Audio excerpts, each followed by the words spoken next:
fourth pride is on the move. Raptors hover over a withered carcass. But there is scent of fresher meat in the wind.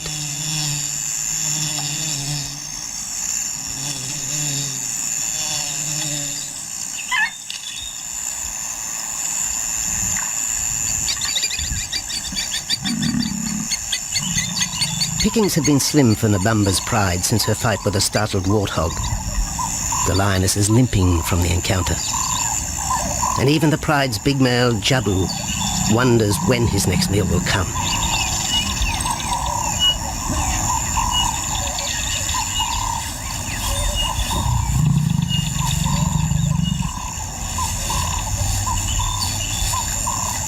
There's been no kill for 3 days, and Nabamba's cubs are hungry. Survival is tough across this tawny continent, and for the lions of Pinda Reserve, etched into the heart of Zululand, only those with speed and cunning will eat.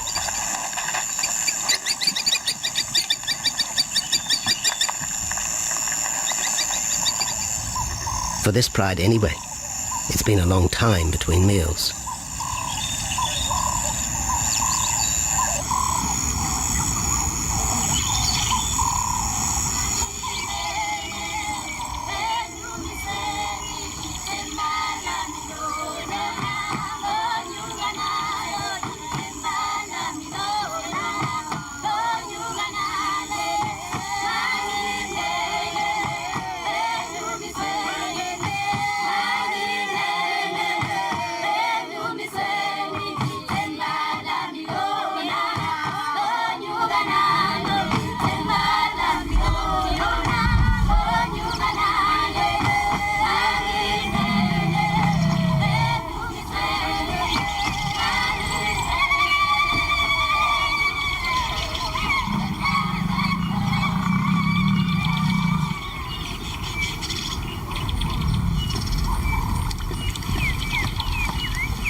Jabu had waited too long for his lioness to feed him.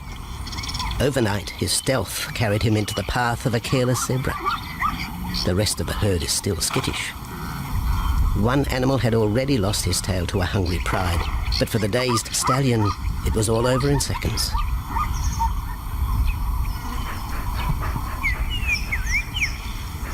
The big male watches his kill from a distance, exhausted by the chase, exhilarated by the sport.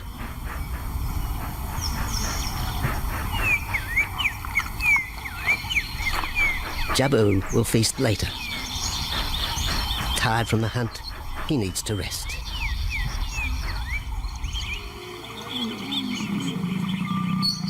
But his prey will be safe.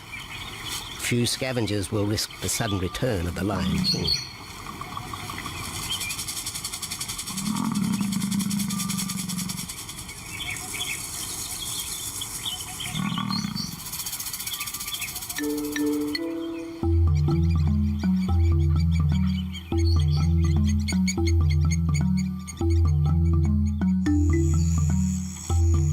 Zulu trackers follow the spoor of Nabamba's pride across Nziki Marsh.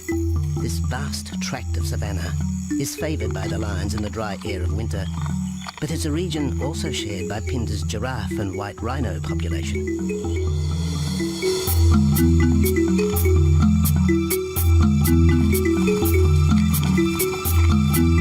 Through modern times, most of southern Africa's wildlife has been ravaged by hunting and habitat loss. Farmland, overgrazed and buffeted by domestic stock, has ripped the heart out of the original bush. The open, broad-leaved woodland, acacia bushveld, and wetland habitat had all but disappeared, taking with it the wildlife.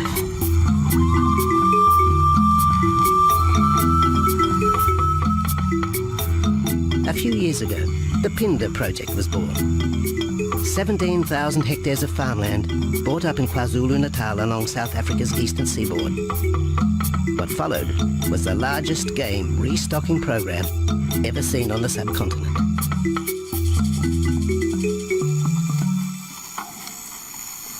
The land was overgrazed to a certain extent and it wasn't in very good shape. They put all these farms together, put a perimeter fence around it, and then brought in a lot of game.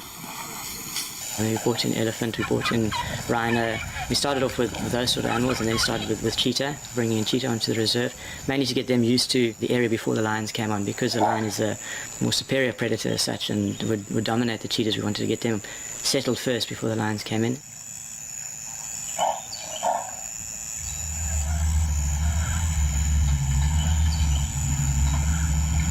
Andrew Lewis is habitat manager at Pinda, one of those committed to the restoration of southern Africa's ecosystem.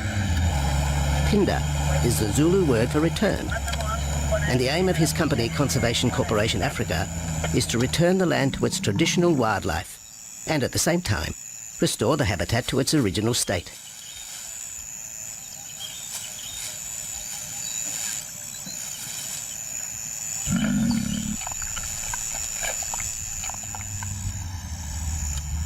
Pinda is cautiously open to top-level tourism, limited and luxurious. Dreams of extending the green frontier require funds, and the reserve's lion pride has already earned its keep.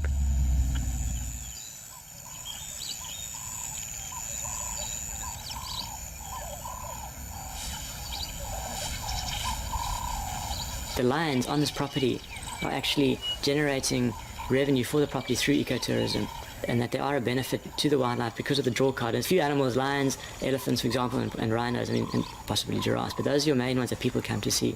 And we've been very fortunate to be able to have lions on the property, and I think those lions that we have given us amazing value for our guests, and by getting our guests in here, we're getting revenue into the area, and that's benefiting wildlife as a whole.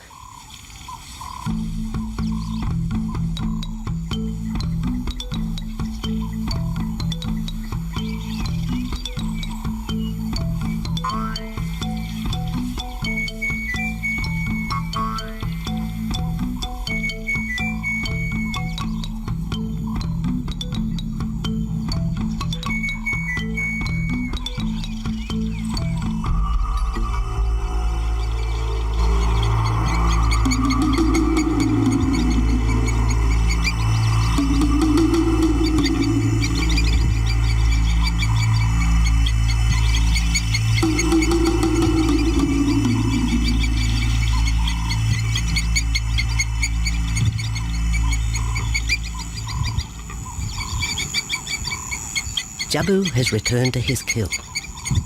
He licks the bloated carcass, but still there is no feeding. Lions will gloat over their prey, delaying the first bite until the meat ripens. For Jabu, the prospect of the meal is to be relished as much as the eventual feast.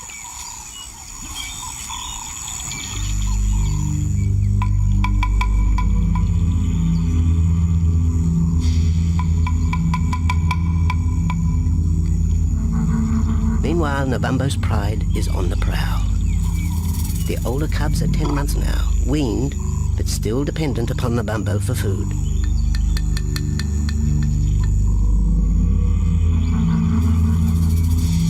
The cubs are learning to stalk, but they won't kill for another 6 months. Young male lions are usually ejected from the pride when they are about 2 years old. Fending for themselves, they form hunting groups with other isolated males. Nabambo's cubs aren't sure what to do with prey so close, but the lioness isn't far behind. Their time for hunting will come. Nabambo's 4-year-old daughter also lives with the pride. She is the mother of the group's youngest offspring, 7-week twins Umveli and Damana. The little cubs have been hidden since birth, and now stay close within the protective circle.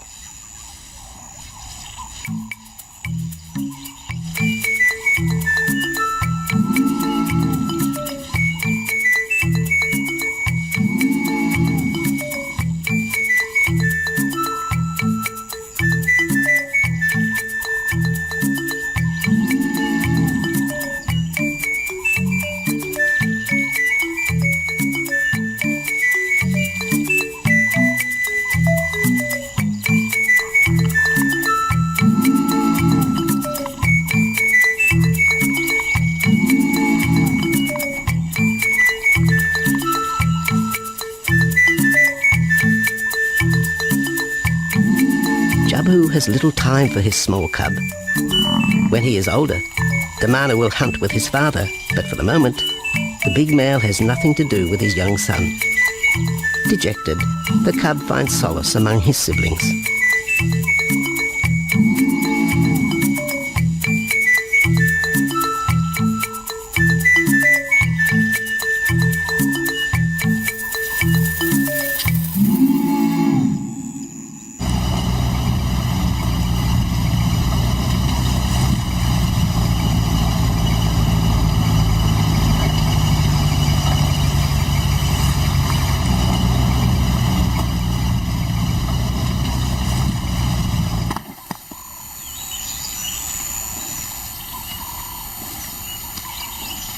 A young giraffe lies helpless in the grass. The animal's complicated vertebra means it is unable to rest its neck for any length of time. Lack of mobility means blood to the brain slows, leaving the animal disabled.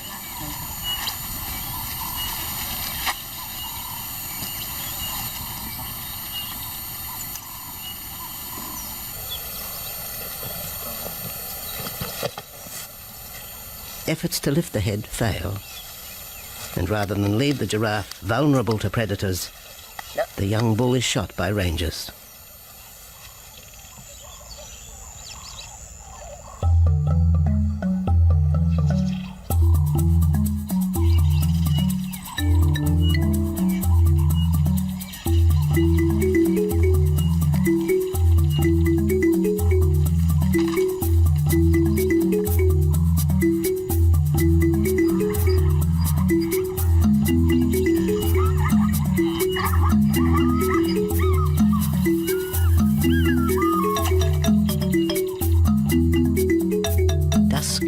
By the waterhole rekindles the interest of the pride. Nabambo is typical of most big cats. They conserve energy 20 hours a day, waking only to groom and hunt.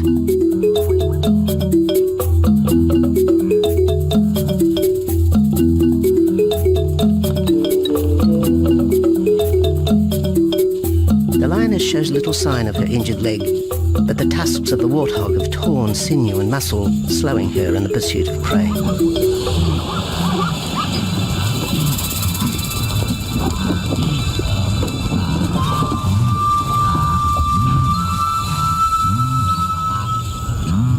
Once again, Nabambo and her pride will go hungry. But the big lioness senses another kill nearby. A young giraffe slain by humans will provide meat for her cubs. Leaving the pride, Nabambo follows the scent.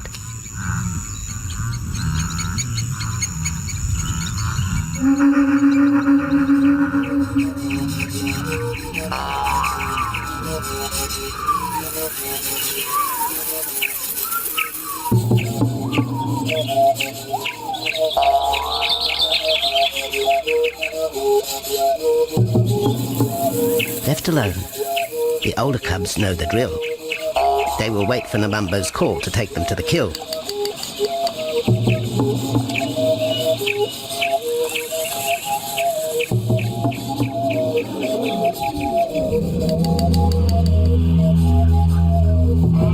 The day moves into shadow. The cubs are restless and a little afraid.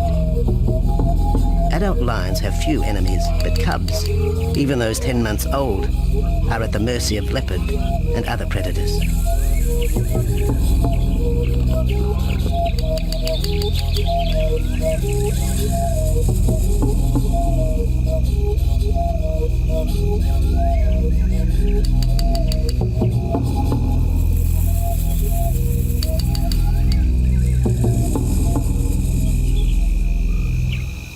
Nabambo has reached the kill, but her daughter is there first. Even though females hunt together, rivalry for the prey is fierce.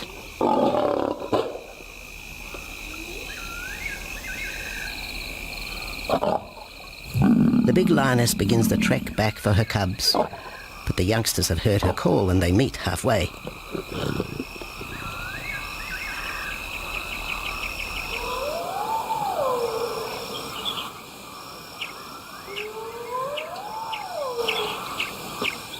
Nabambo settles herself in the long grass. The cubs are unfamiliar with her behaviour.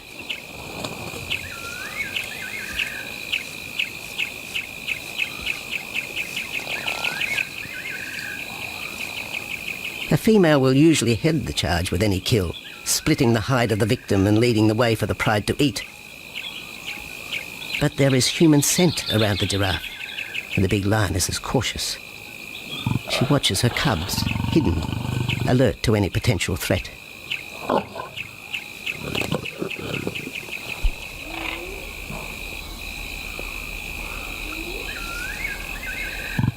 The cubs are curious, confused by this new smell.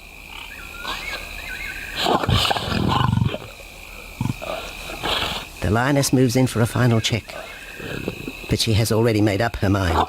The carcass is tainted. There are foreign traces, a dangerous ambience. Instinct tells her this is not food fit for her cubs. Disappointed, the bumbo moves away, the scent of another night stalk already in the wind.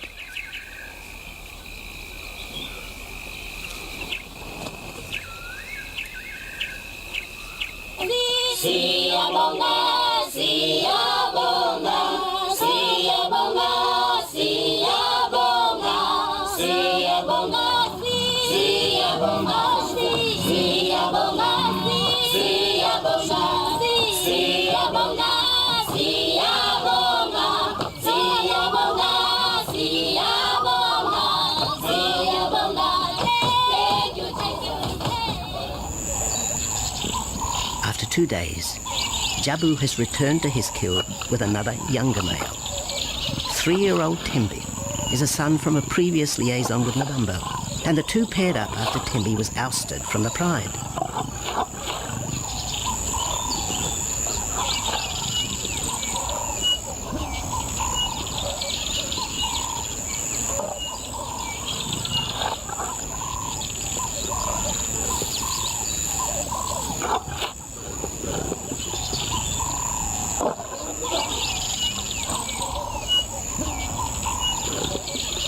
Pride males are lazy and will gladly let the females track down prey. But the theory that males won't hunt is a fallacy.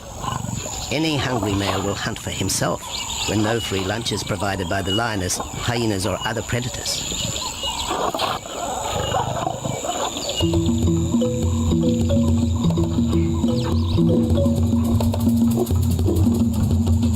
Smaller creatures scatter in the vicinity of the two lions, but there will be no hunting for a while. Bloated after the zebra kill, both males will sleep for the next day, oblivious of their surroundings.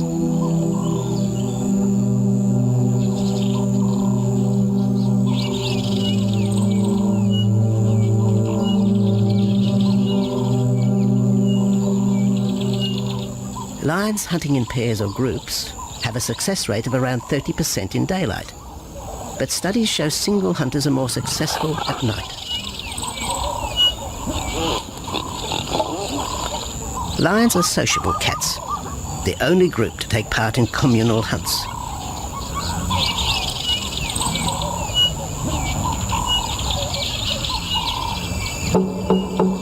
Ambush is an important part of the lion's strategy.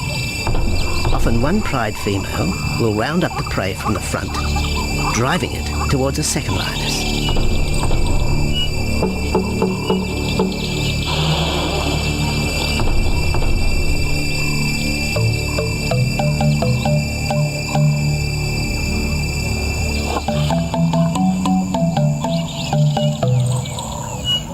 As in most cases, the pride male will only get involved if he has to.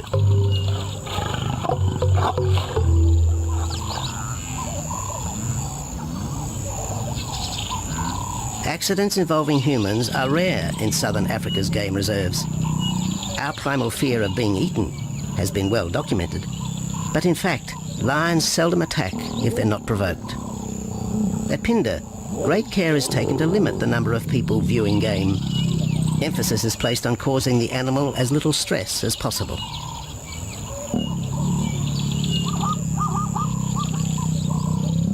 Man isn't a part of their natural food source. They don't normally go out and hunt people. I think your lions are opportunists though, and I certainly think that If your lion is very hungry, under stress, I don't think they'll necessarily go out to hunt you down, but if you interfere with them, they'll certainly kill you. And there's a good chance they might eat you at the same time.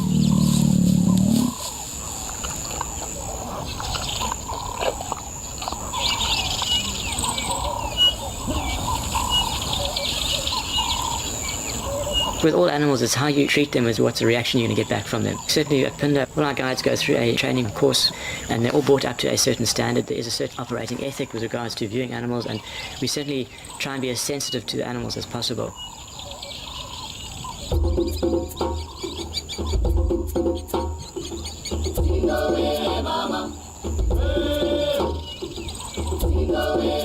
Cradled within the arms of the Ubomba Mountains and the Indian Ocean, Pinda covers one of the most diverse regions of Africa.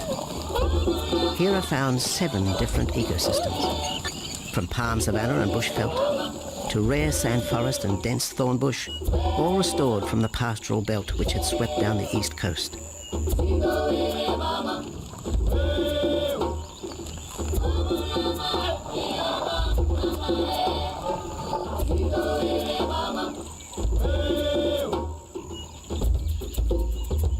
Where cotton, pineapple and cattle farms once stood, lion now roam their habitat again, alongside some traditional neighbours.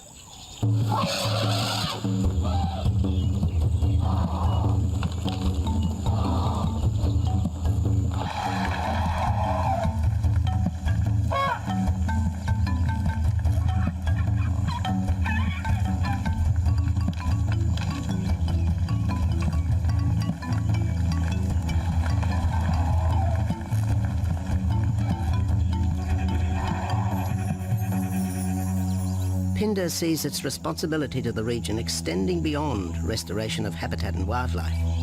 It provides schools and a clinic for the local Zulu community, as well as employment.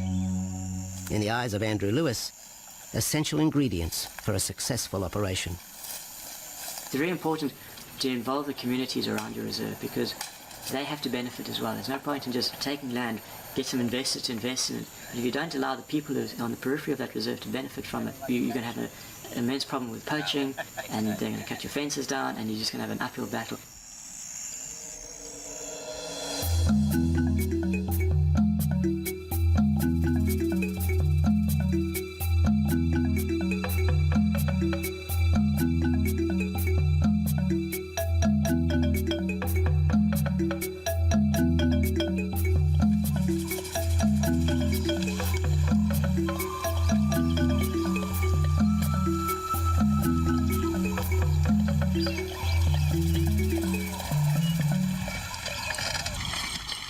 In 1992, the Pinda lions were among the first of the big 5 animals to be relocated to the reserve.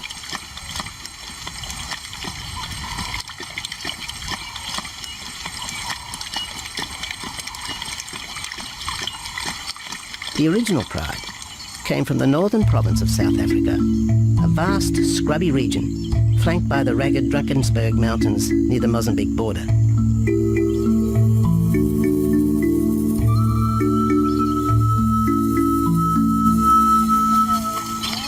Peter Rogers helped round up Pinda's first pride, handling the lion's capture and subsequent move south.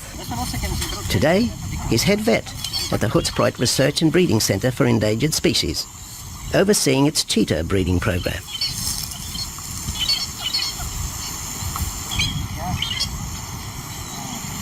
But it's the discovery of what's believed to be a long-extinct strain of lion that has put Peter's centre on the map. We were involved in the rescue of these circus animals that came down through Africa and were abandoned in Maputo. We were just founded by an animal welfare group called Animal Defenders based in London, and they said, could we just keep these animals temporary? First they mentioned tigers, and then they came back and said, well, there's 6 lions as well. So we said, yeah, we could hold them temporarily just until they found permanent homes for them, but basically get them out of that predicament that they were and the shocking conditions that they were in Maputo and Mozambique.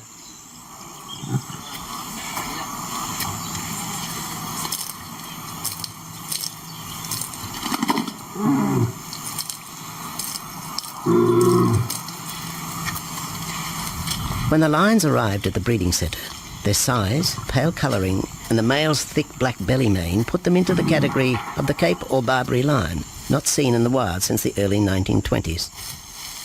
A few still exist in captivity, and a male and female were brought to South Africa from an Italian zoo for breeding purposes. But attempts to mate Akef, the big male from the ill-fated Mozambique circus, with the Italian female are proving difficult.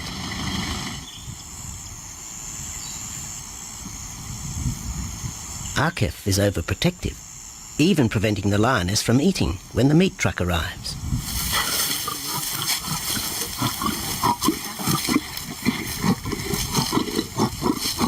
Finally, though, Sisi makes her breakthrough.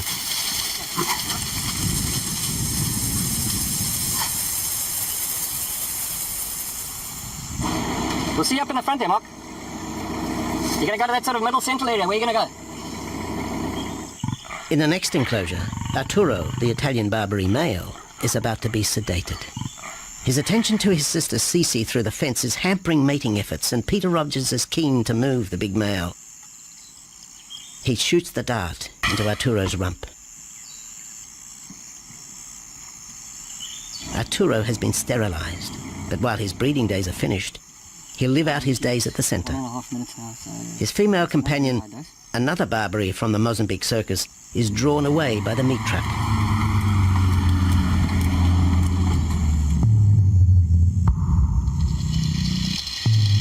It's 20 minutes before the anesthetic takes effect.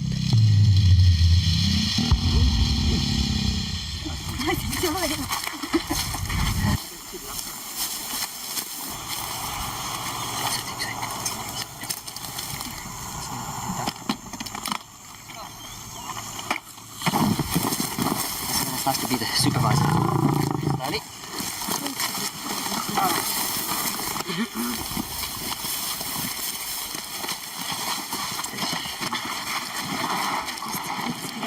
You'll need all your help at the bottom just to put him back into the cage, okay? One, two, three, four. Yeah.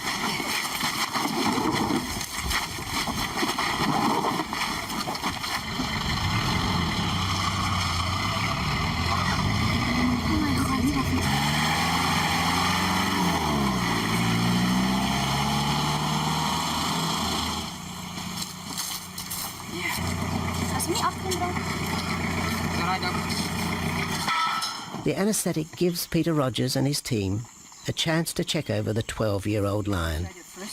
He'll spend a few weeks in this cage before being returned to his enclosure for observation. I still want to inject him and everything, Mark.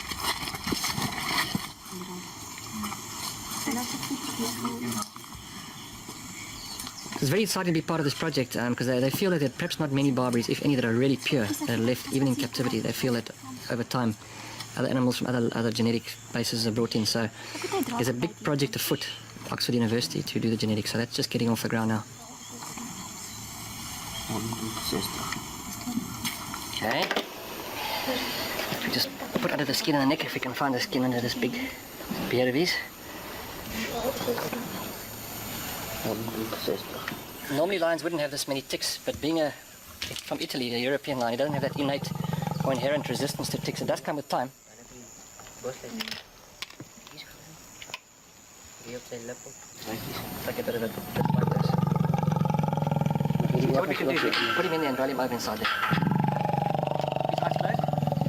Immediate term now is to get these ones to breed. And we'll take it day by day from there and see how it goes. But the prime object initially was just to get these animals back into good health, and it's developed into something a lot bigger.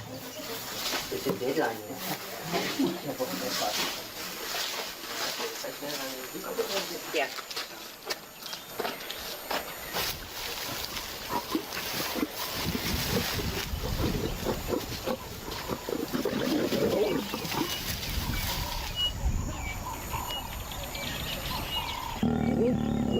While the breeding centre's lions are healthy, it's not the case a few kilometres away in the Kruger National Park, where TB has ravaged half the population. Infected buffalo have been blamed for the outbreak, primarily in the south of the park, and attempts are being made to fence off the diseased area.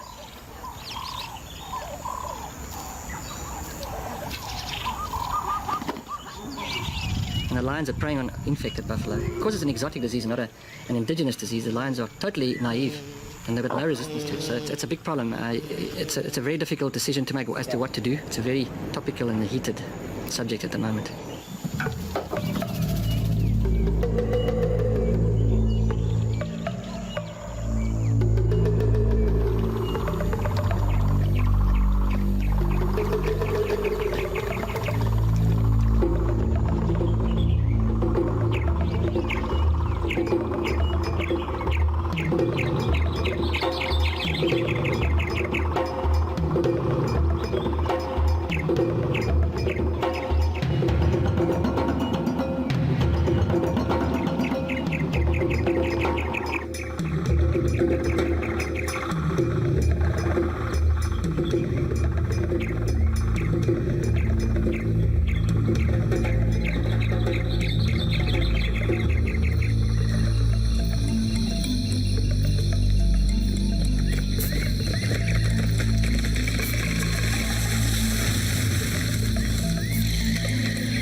Back in Phinda, the night stalk has begun. Nabambo keeps her cubs close. They're hungry, but tonight only impala can be tracked down, a morsel for the lioness. Food is scarce at this time of year, so the pride's territory covers a large area. Lions can only afford to be territorial where there is a reliable supply of game.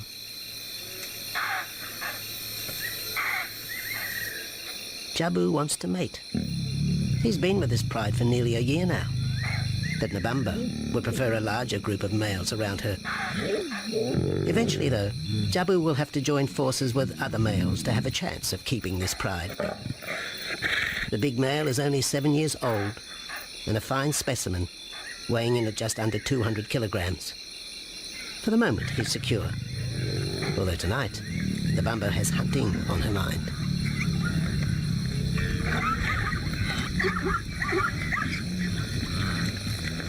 The cubs follow in the lioness's wake.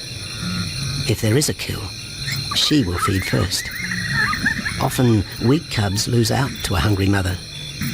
High juvenile mortality rates are the result of lean times.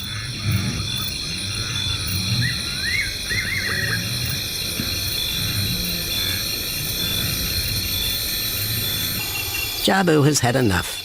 He's been walking for hours. Sleep is more important. And the zebra he ate 2 days ago will suffice for another night.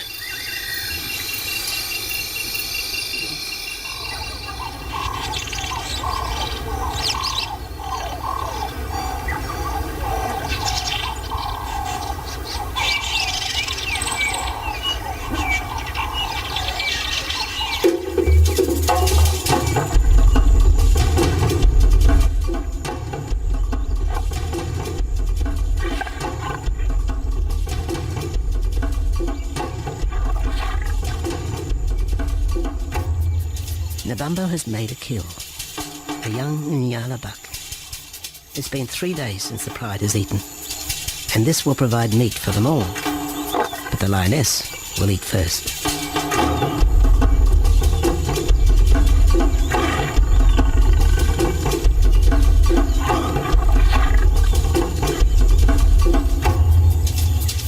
The cubs know the routine. They will get their turn. But Nkosi is hungry. He creeps towards his mother. As the biggest of the cub,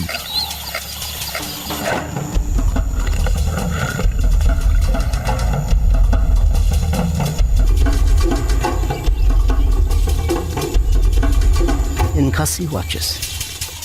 A lioness can eat more than 20 kilograms in a single sitting. This could be a long wait for the little cub. Nkosi approaches the kill cautiously. Sometimes the lioness will turn on her cubs, but today Nabambo is pleased with her efforts.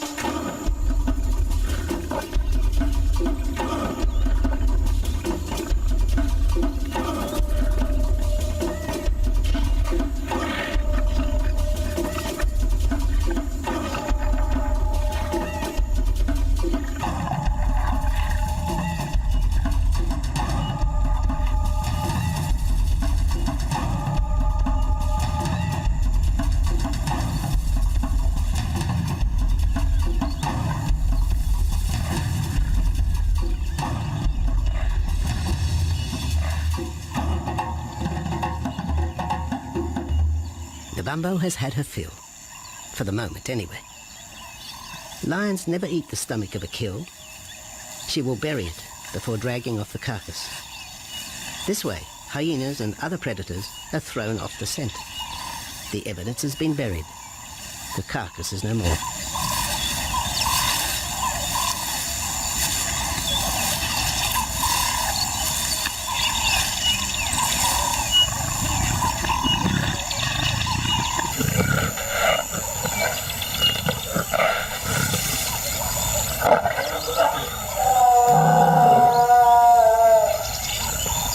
Nabambo's daughter hears the call. It is the second this morning. The first was the strangling cry of the Nyala as Nabambo broke the young buck's back. There was no struggle. The big lioness is a seasoned hunter.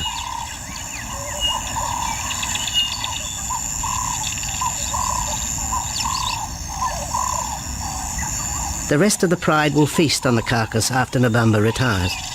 But first, they will drag it into the bushes, away from prying eyes, away from raptors already circling the kill scene.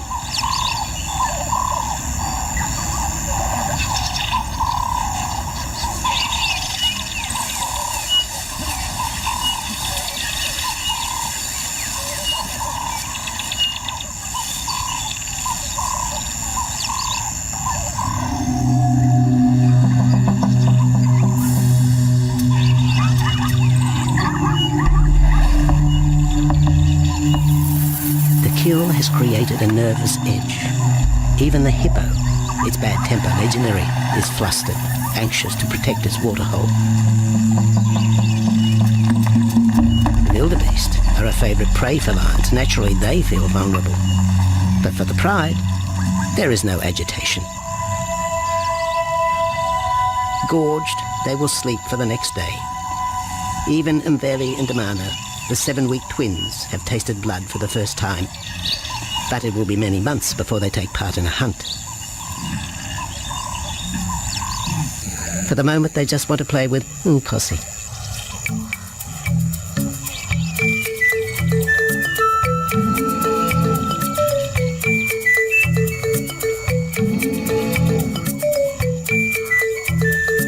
The older cub is beginning to take on the shaggy mane of the bigger males. Within 18 months, he will be hunting with them, competing for his own pride. In the meantime, though, he has to contend with his young siblings.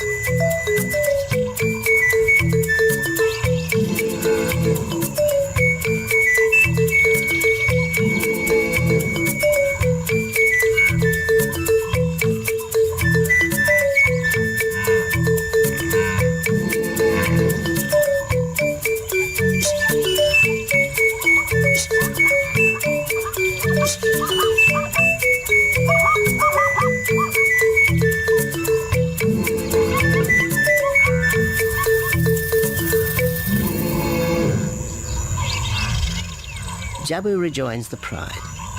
He has missed out on the kill, but he didn't share his zebra with the rest of the pride the previous day.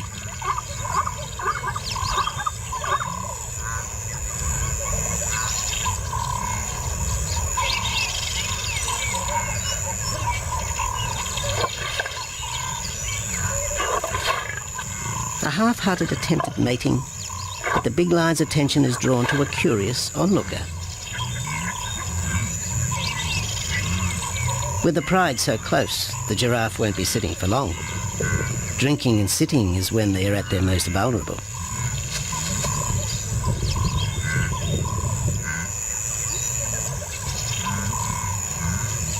Jabu keeps an eye on his group.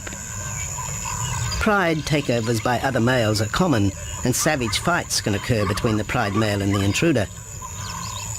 If a takeover is successful, the new male will usually kill all the suckling young of his former rival.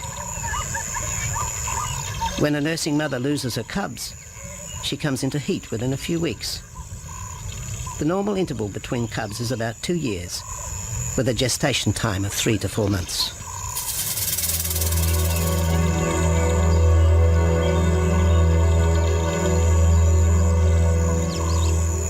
Jabu marks his territory, but it may soon be all in vain.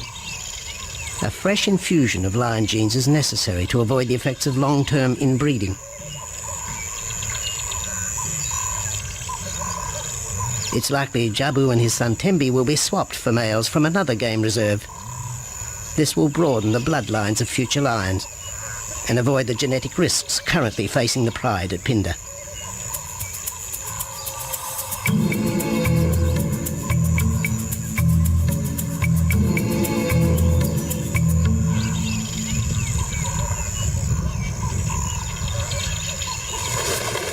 Vultures have found the dead buck, but there is little left of the carcass. November and her pride have eaten. The big lioness tries to dislodge Inyala fur from her teeth. Tomorrow, the next day, there will be another kill. November's cubs will grow up strong.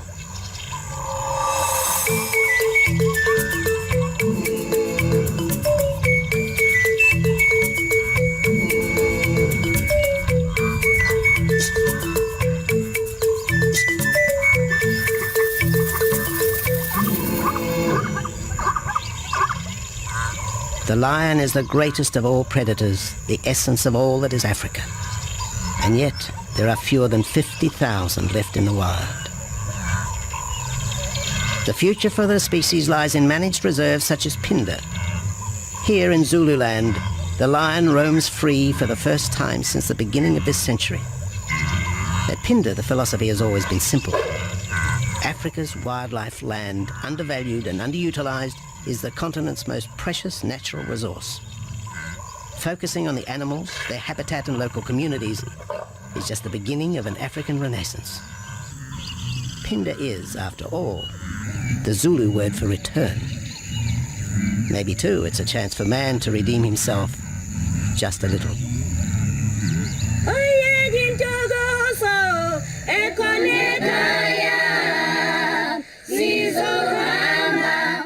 Hallelujah.